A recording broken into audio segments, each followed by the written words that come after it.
In the dim glow of a single bulb hanging from the cracked ceiling of Mrs. Elena Ramirez's modest kitchen, the air was thick with the scent of simmering beans and fresh tortillas.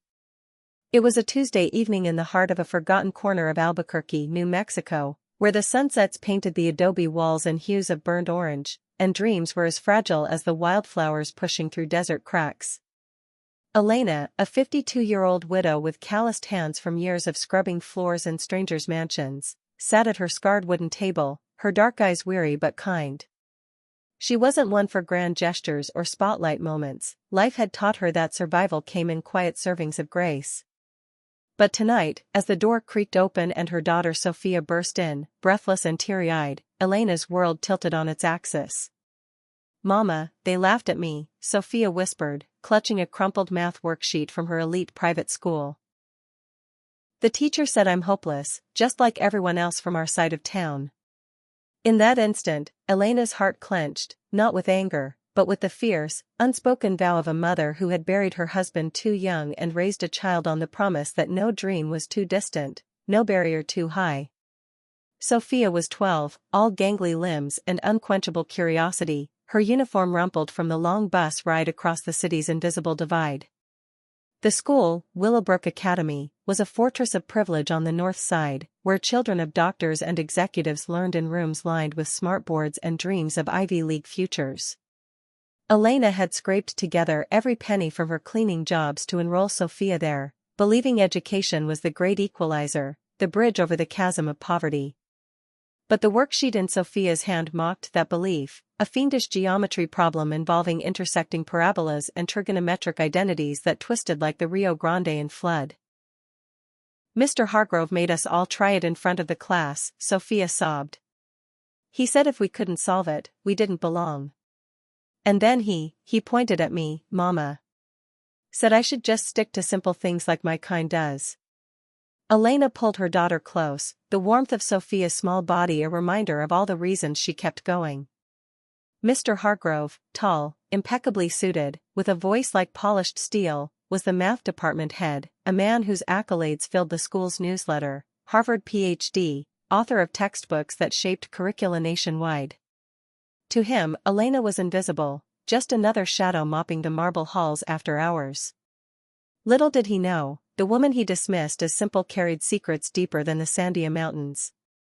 The next morning dawned crisp and unforgiving, the kind of autumn day where the air nipped at your heels and whispered of changes yet to come.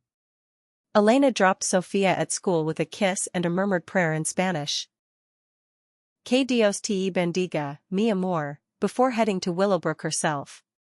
She wasn't scheduled to clean until evening, but something in Sophia's tears had ignited a quiet fire in her chest, one she hadn't felt since her husband, Marco, had passed 5 years ago from a heart attack brought on by endless shifts at the factory. Marco had been her anchor, the one who saw the spark in her eyes when she pored over his old college notebooks late at night. Back in their tiny apartment in El Paso, before they moved north chasing better wages, Elena had devoured those pages, algebra, calculus, proofs that danced like poetry on the margins. She had no degree, no classroom to call her own. Life as an undocumented immigrant from a rural Mexican village had stolen those chances. But numbers? They were her solace, her secret rebellion. They didn't judge the color of your skin or the weight of your accent, they simply unfolded, layer by layer, revealing truths that felt like grace. By midday, the school buzzed with the hum of privilege, laughter echoing down corridors lined with lockers monogrammed in gold, the scent of catered lunches wafting from the cafeteria. Elena lingered in the shadows near the math wing, her mop bucket a prop more than a necessity. She had overheard the whispers, Mr. Hargrove's infamous genius gauntlet, a weekly ritual where he challenged the underperformers to solve impossible problems before the class, weeding out the unworthy. Sophia's turn had come too soon, and now the girl sat in the back row, head down, her spirit frayed like an old serape. When the bell rang for fifth period, Elena watched from the doorway as Hargrove strode in, his presence commanding silence like a conductor before the symphony. He was in his late 40s, sharp-featured with wire-rimmed glasses that magnified his piercing blue eyes, a man who believed intellect was inherited, not earned. Today, he announced, his voice slicing through the room, we tackle the enigma that has stumped even Ivy League freshmen. Prove that the sum of the angles in a hyperbolic triangle approaches 360 degrees under Euclidean limits, using vector calculus. Groans rippled through the students, but Hargrove's gaze zeroed in on Sophia. Miss Ramirez, he said, his tone laced with condescension, perhaps you'll grace us with your unique perspective. Or shall we assume it's beyond you? The class tittered, a chorus of entitled snickers that twisted Elena's gut like a knife. Sophia froze, her pencil trembling in her hand.